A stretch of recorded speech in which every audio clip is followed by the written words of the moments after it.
Good afternoon, everyone. Welcome to Hubot. You know that Hubot is famous not only Hubot is not only a co-working space, but it is also famous for its events. For example, the previous year we organized more than 430 events. That means that we have more events than days in the year. And today we're welcoming Tony, who is going to give an introduction to the business model canvas and a short introduction for the event tomorrow. Tomorrow we're having lunch at 12:30 in the restaurant Folk. It's going to be a swimming pool, restaurant, you can socialize, chat, get to know each other. So once again, welcome Tony and Thank you. Thank you very much. I'm very happy to be here and run this session on the business model canvas. So I'm very new to food and I don't know if a lot for the skill sharing session are always around lunchtime, which could be a challenge. So either on an empty stomach or on a full stomach. So if I see that I lose you, I'll put it on food. So just a little bit about myself first, so that you know why I'm here today and why I want to talk to you about the business model canvas. I sometimes speak a bit too fast, so if it's too fast, please raise your hand or say you don't understand me. So domain expertise in financial services. I worked for 15 years in banking. My core competencies are around innovation, strategy, M&A, and product management. On top of the job, I volunteer for a social business accelerator in France. It's called Ticket for Change. So they incubate and accelerate social entrepreneurs. And I also advise a startup called Circular, which is focused on the adoption of circular economy by large corporates. So I'm here today because I'm on a nomadic gap year with my tribe, my wife, my two girls, 3 and 10. And we've been traveling around Canada, US West Coast, New Zealand, Australia, and now Southeast Asia. So we do it, of course, for personal reasons, take a good time together. At least we try. It's a challenge sometimes. And, but we also do it, both of us professionally, because we keep researching the topics of innovation, social business, impact business, and entrepreneurship. And we're also trying that nomadic type of life, which is becoming very fashionable. So we investigate a lot the future of work because a lot of things are happening. Oops, sorry. So that was a little bit about myself. Maybe I'd like to have a quick show of hands about who you are. So who here is entrepreneur? Okay, freelancers?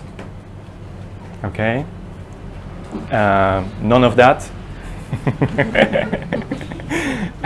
Okay, and who is familiar with business model canvas? Okay, great.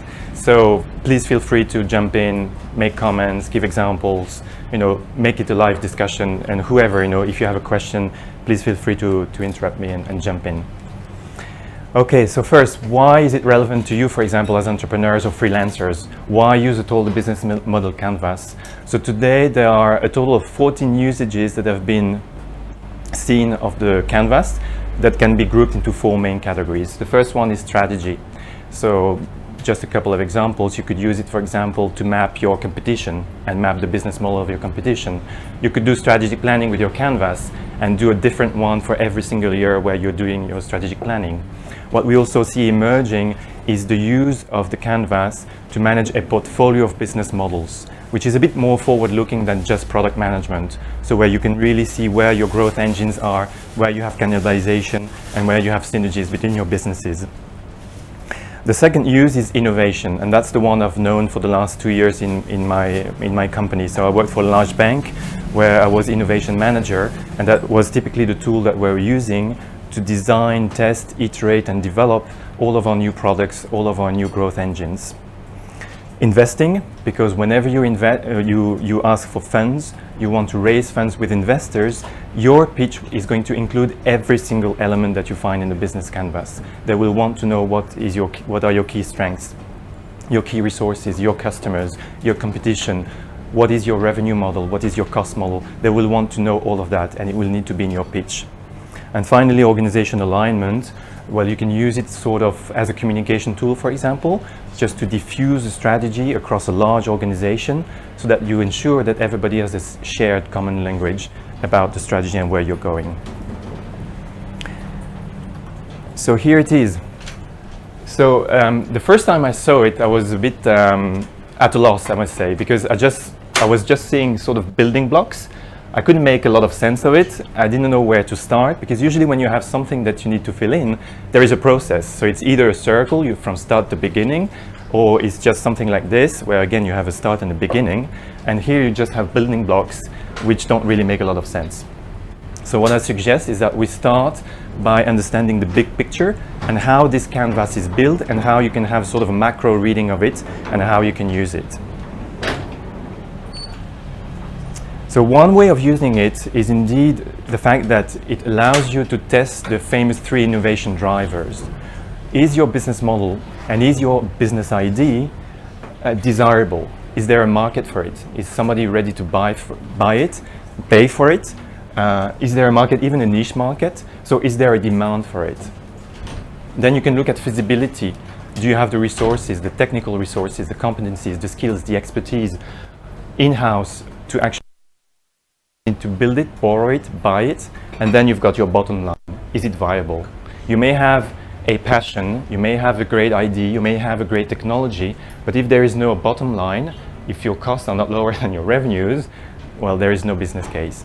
So that's really the triangulation, and that's the way the canvas is built. It focuses on each one of these 3 aspects. So that's one way of reading it. The other way is to look at it as a front stage and a back stage. So everything you have on the right, starting from the value proposition, would be your front stage. So everything that the client and the client, can see and can experience. Everything at the back is what he doesn't see. He probably doesn't need to see. He probably doesn't need to know about if you deliver something which is seamless to the client. So this is what you do, and it's your sources of cost. This is what you generate, and this is your sources of revenues. A last way of looking at it, and that's a bit of a stab I took at it myself, is the why. So there is this famous talk by Simon Sinek about the why, the how, and the what, okay, which is the golden circle. So typically, the what, most of us know what we do, what we sell, or what we do. So that's typically your product. So for example, the analogy of Apple, which is the analogy he took in his speech, is just a computer company. So that's what they do, that's what they are. Then you have the how, and the how is more around the execution. And it's how you do it, how you deliver it. And for the case of Apple, for example, is the fact that they build computers that are beautifully designed, okay? And then there is the why. And the why is actually what people buy from you. They don't buy the computer. And they don't buy it just because it's nice and it's nicely designed. They buy it for your why. And the why, for example, of Apple is the fact that for every single thing they do, they believe in challenging the status quo. So you know you're going to have something disruptive, and you know that you're going to have something new and challenging. And this is what they buy. And it's not a coincidence if at the very center of your canvas, you've got the value proposition, because this is really what's driving your business. This is really what you need to work on. This is really what people want to hear, understand, and know.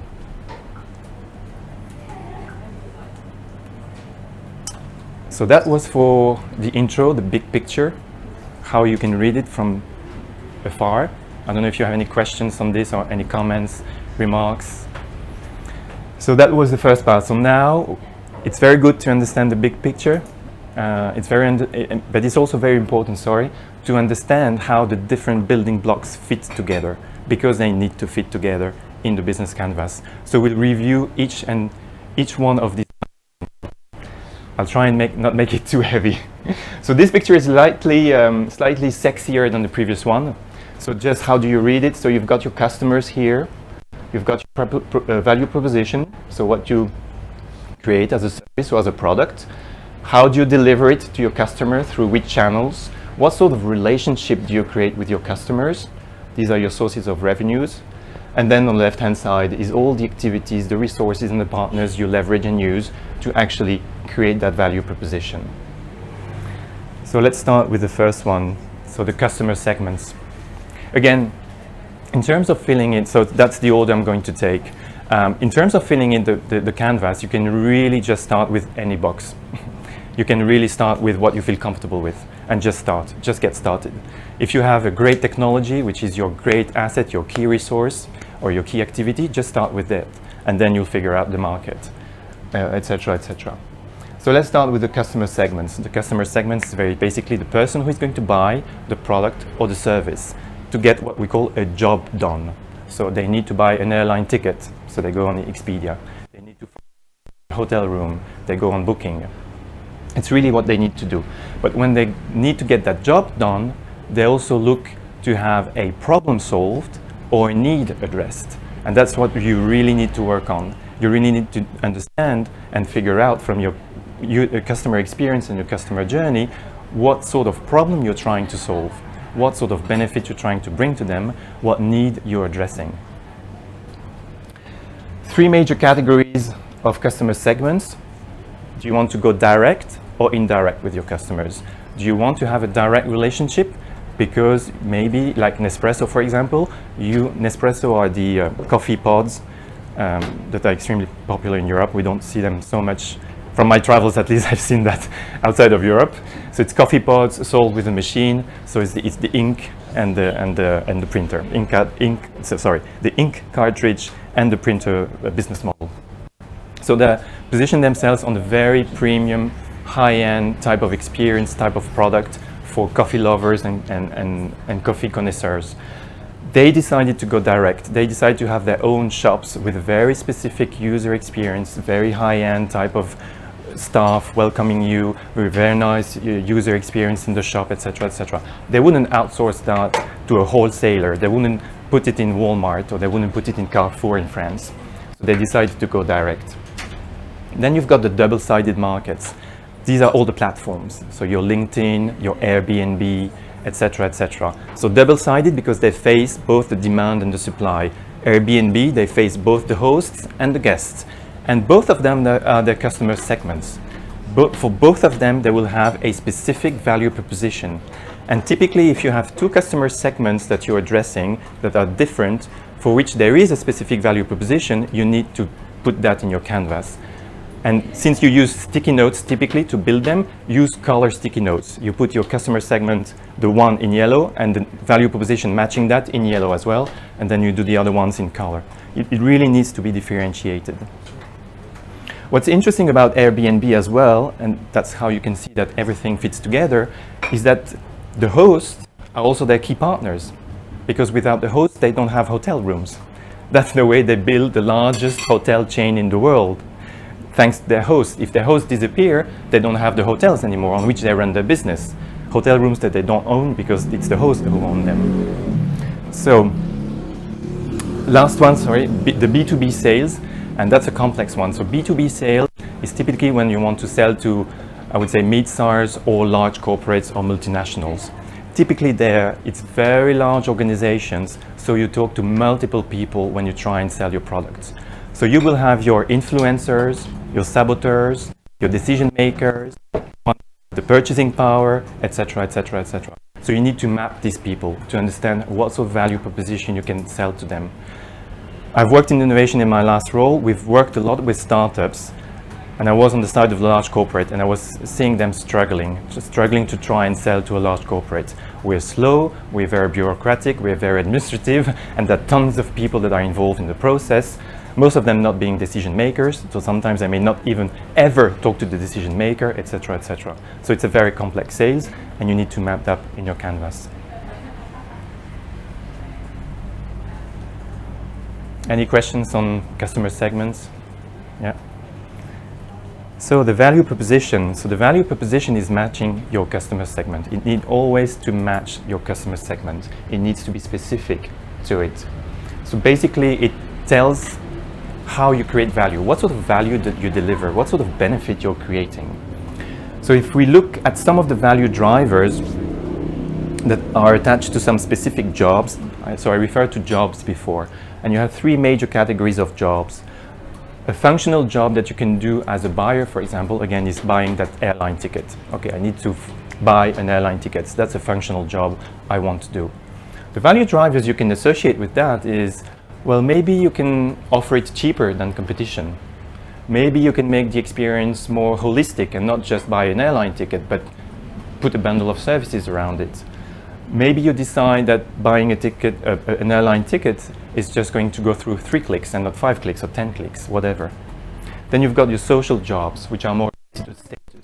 So you want to buy the BMW because it's the status of owning a BMW. And you also have the emotional jobs. For example, design. Something is beautiful, it's beautifully designed. That's something that is appealing to me, and that's why I want to buy it. So just to give you an example of a value position, I'll take my notes because I don't know it by heart, but there is this company called Patagonia. So most of you know, so they are a circular economy company. They sell sport gear and sport clothing. So their value proposition is very simple. It's make the best product. They are known for the quality of their suppliers, of their dealers, of their fabric, of their production process, and of their research. Make the best product, cause no unnecessary harm. They're extremely conscious of fair trading, respect of the workers with their supplies, of the environment. Okay, playback, and use business to improve and implement solutions to the environmental crisis. So you're not just going to Patagonia to buy a hoodie or a jumper or a t-shirt or a surfing board. You go there because they stand for something, they stand for some values, they inspire you. They are telling you something which is different from the next shop selling a hoodie or a t-shirt.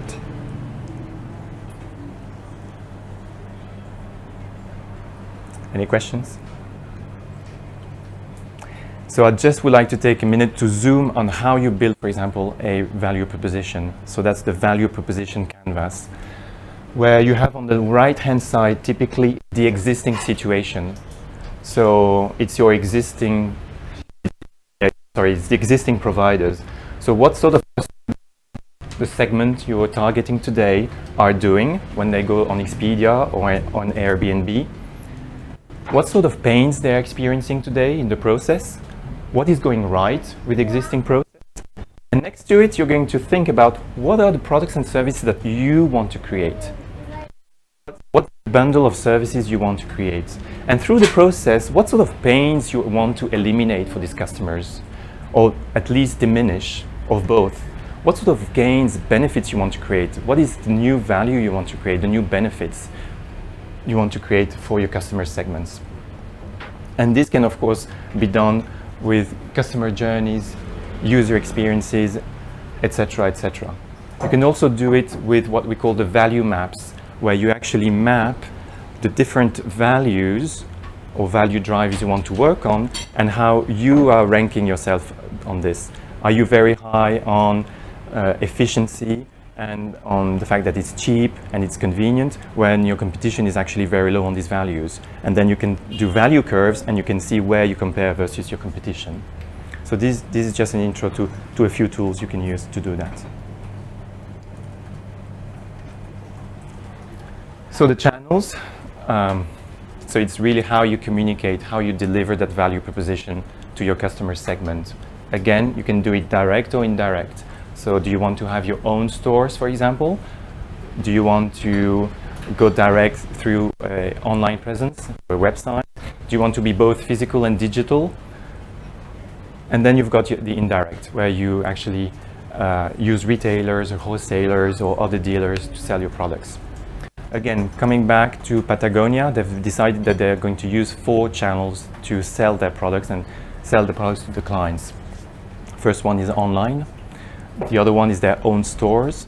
They also have a very few selected dealers. For them, it's extremely important that they work with the right dealers so that these dealers really tell the true Patagonia story, the whole story of Patagonia.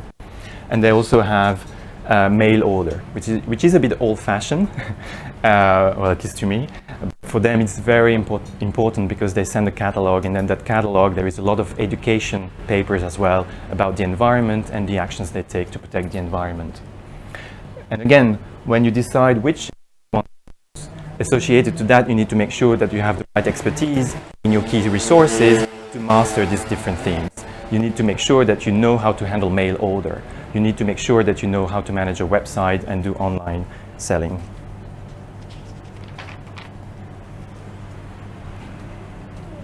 Customer relationships.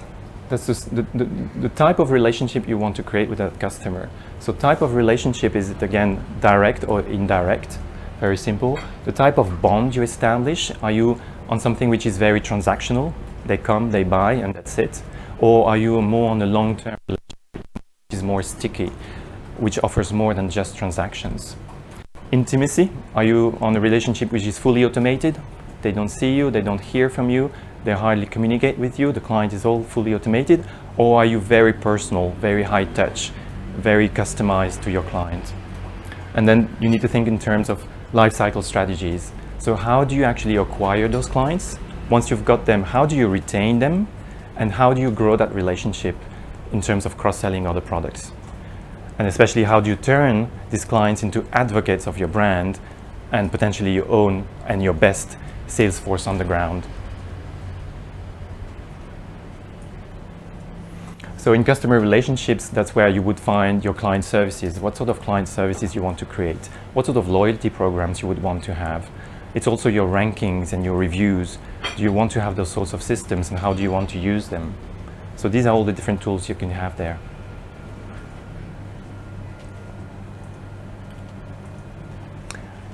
The last block on the right-hand side of the canvas, your revenue streams. So you've got loads of different types of pricings and revenue sources that you can have. You can of course mix and match. You can also of course start with a certain type of pricing, and then as you grow and as your business grows, you may pivot and change your business model and your pricing revenue model. You need to think about your revenues, thinking also of course about your costs, because if you've got high fixed costs, you'd better have very recurring and sticky revenues immediately. Do you have a revenue model which is scalable? So the more people use, the more you earn money. Or is it going to be a flat fee? Yield management is very typical of hotels and airline companies. So they really optimize pricing based on inventory and availabilities of their rooms, of their airline tickets. So do you want to build very complex pricing mechanism? Are you in that type of business? You're just an intermediary and you take a brokerage fees, an intermediary fee between two people that do a transaction on your platform, for example. So these are just a few examples on the revenue streams. You also have the freemium, of course, where you start free, and then as soon as you build something which is compelling enough and people are ready to pay for it, you can do premium type of access, typically like on LinkedIn and that sort of stuff.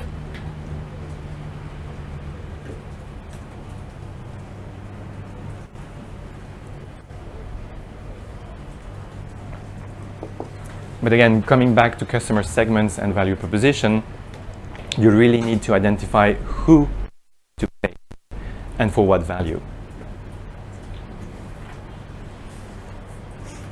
Any questions? How we do that? How exactly we measure if they're paying for that? Yeah, what I've seen recently from some startups, for example, is that they just do a survey with their customers. They said, if we build that new feature, would you be ready to pay for it? And how much would you be ready to pay for it?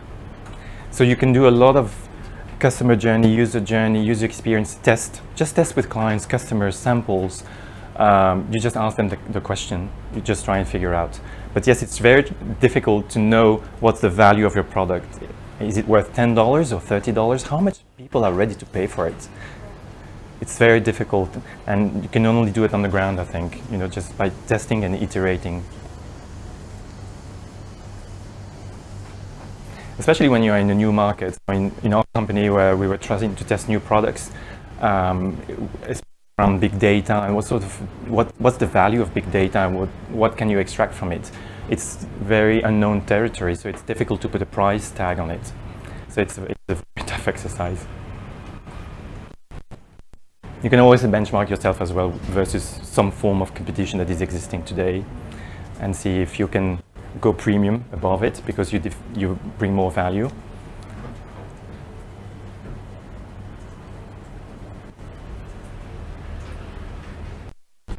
I don't know how we're doing with time.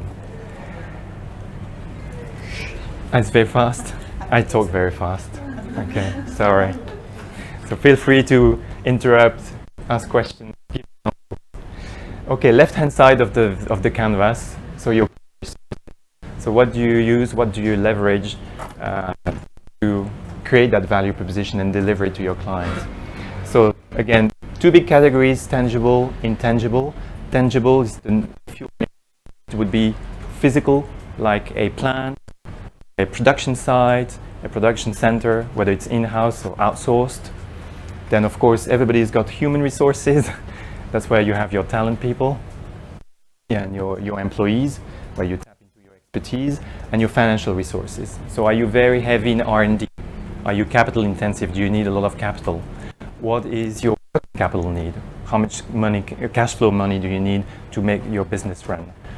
In what sort of environment are you? Is it easy to raise funds? How much funds do you need for your investments? So these are all the questions you need to ask yourself in terms of financial resources. Intangible, it's IP, trademark, patent. So Nespresso managed to be a leader because they actually patented the technology around the pod. And that lasted something like 10 years, I think. After which, well, they had a lot of suits, of course, from everybody, saying that it was unfair competition, that they were locking the market, blah, blah, blah. But then after 10 years, everybody's now producing pods. And everybody's got machines to put the pods in, etc., etc. So massive competition that entered into the market. But thanks to that patent, again, thanks to that expertise, that know-how that they built and that they patented, they really locked in the market and became a leader. I mean, Nespresso for Nestlé, because it belongs to Nestlé, had like 30 to 40% growth annually at the very beginning. So it's unthinkable of in an FMCG type of industry. Your brand, your traffic, your user base, your trust, and this probably comes more with time. It's quite difficult to build that when you start a business, of course. So that takes time to be built. Your key activities and your key partnerships. Key activities, again, it could be production. If you do that, if you're into value chains, one of your key activity and what you need to excel at is going to be supply chain and value chains. Are you more on problem solving? Are you in an advisory type of job or a consulting type of job? So there you would run value shops. And the last one is platform networks. So you need to value and manage networks. So it's MasterCard, it's Visa, and it's all the platform businesses that you know. So related to the type of activity that you have, then you will have specific activities that you need to excel at to deliver the best value proposition. The key partnerships, again, is the question about, do I do it on my own? Do I have everything in-house to actually run and do it? Do you have all the skills and the expertise in my team, in my founding team, to launch that business? Do you need to create an alliance with someone? At least maybe for your back office costs, can you leverage that type of relationship? Are there some competitors with whom you can collaborate? Or do you want to create a JV and associate yourself officially with another business because together you're stronger and faster to hit the ground running? Again, if we come back to the example of Patagonia, in terms of the key partnerships, they have two. They have the suppliers and they have the dealers. In terms of the suppliers, they decided to go with a very, very limited and narrow list of suppliers they trust and they work with. And as they say, of course, it creates a dependency, which is not good in a business, especially to depend on a supplier when you're in that type of business. But they see value in creating a long-term relationship with a quality and ethical supplier, and that's completely embedded within their canvas, their value proposition, the promise they make to the client. So everything fits together, so they cannot operate differently. Same thing with the dealers. They don't want their hoodies to be sold at Walmart. They want to be sold by someone who knows the story of Patagonia, what they stand for, what their values are, and what their value proposition is.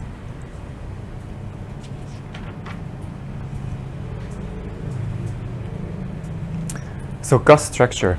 So of course you need to think about it in relation to your key activities, your key resources. You need to think about it in front of your revenue and your revenue streams. So you will of course have your fixed costs. So the salaries, the rents, the place that you can't probably avoid. Then you've got your variable costs, and you really need to understand what are your variable costs and to what extent they vary. And are there any economies of scale that you can build with your model? Is it scalable? So the more you sell, the less it costs to you, which is a great advantage to have. And then you need to think again about your business model and your positioning. Are you all about value-driven or cost-driven? Are you cost-driven? Do you want to compete on price? Do you want to sell something cheap? You're going to say, okay, I'm going to be the best and the cheapest in the market because I'm very good at managing the costs. I have uncomparable activities and resources and production centers. I can do it cheaper than anyone else. That's my positioning. I want to be cheap, and I want to be known to be cheap and to be known to be the cheapest. And there you will focus very much on the left-hand side of your business model canvas. That's where your main expertise is going to be. If you're all about value, you're going to be more focused on the right-hand side.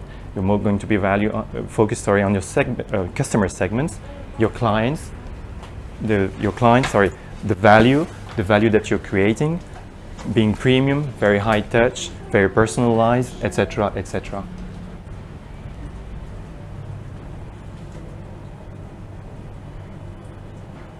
And that's it. So we've gone through the 9 building blocks. I hope it's not been too heavy. I really tried to give you a few examples, so that it resonates with you, the types of questions you need to ask yourself, going through these different elements as you fill in the canvas. So there is a wrap-up around the canvas, and it's its context. So the canvas is everything that is within your control, to a large extent, I would say. These are the decisions you can take. This is the way you want to drive your business. These are the strategic decisions you take in terms of which segments you're going after, what sort of value proposition you're building, who are your key partners, etc., etc. Unfortunately, you don't exist alone. You live within a context, a macroeconomic context, where you have your key trends. So that's what's going on in society. What are the social trends going on? What sort of technologies are being developed? So these are the master key trends that are going to impact your business one way or another, of course.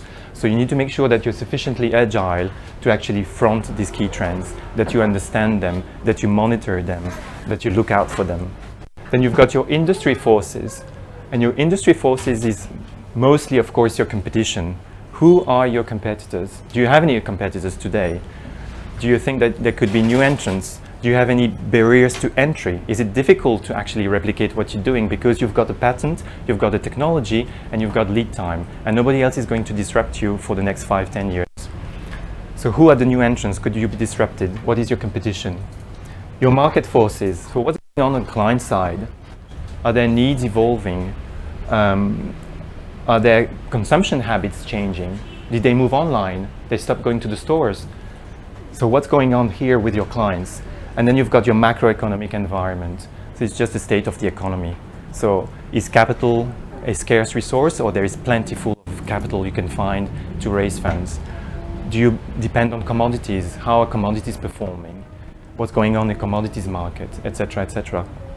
Is there a shortage of talent in the market where you operate, for example? Can you find the skills? Can you find the competencies to actually build your business, etc., etc.?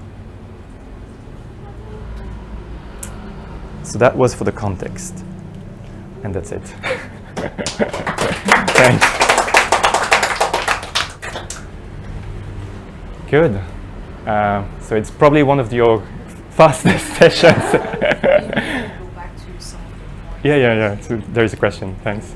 So I've used the business model canvas in my last job. I worked in conferences, and it was a really good way of mapping out each event or each market to make you really understand the different driving factors. And particularly when you're launching an event, you want to really understand the market. And yeah, definitely useful when you're in a startup and launching a business. How would you use it once you're sort of fully into the swing of a business? Mm-hmm. When do you use it then? Is it good to keep revisiting it and updating it, or do you do it when you've got a new strategy? Yeah, exactly. So we weren't using it as a strategy tool yet, but definitely I think it needs to be used as a strategy tool because I think it brings more agility to indeed update it more quickly, more rapidly. Because this is a very synthetic tool. You know, you put sticky notes at a strategic level, you're not granular, so you just have the key elements. And I think that you're in full swing business, it's extremely important to do it because, as Simon Sinek said, most of the people know what they do. How? Yeah, more or less, but then why? It's very difficult. Whenever we were thinking with the salespeople, you know, when we were in product management team and salespeople, in terms of how do you sell, how do you promote, what are your unique selling points, etc., it's very difficult. It's very difficult for a business to really truly understand what are its key resources, the key partners they depend on, etc., etc. So I think that going through the tool, to whatever extent it is theoretical, is extremely good for you to really understand your business and your key drivers in each and every individual category of the business canvas. So even if you mapped it out, when do you think you need to remap it or revisit it? If you're feeling like you're losing things? And I think it depends on how fast moving your industry is. In banking, we're being disrupted, but it's still okay. If we do it on a yearly basis, I think we're going to be fine. At least some parts of banking. But there's in a tech industry, you know, that's why my title I talked about stractics, where people on a 90-day basis now are planning. Right. Beyond that, you know, that's the time lapse within which they could see their business model being revisited, disrupted, challenged, etc. Okay. So that would be like for the very, very tech type of industry.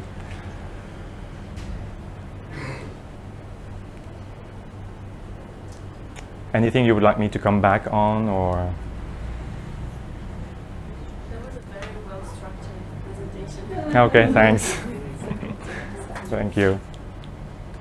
Are you around if we want to fill one in? Would you look over them? Sure. Yeah. Super happy to do that.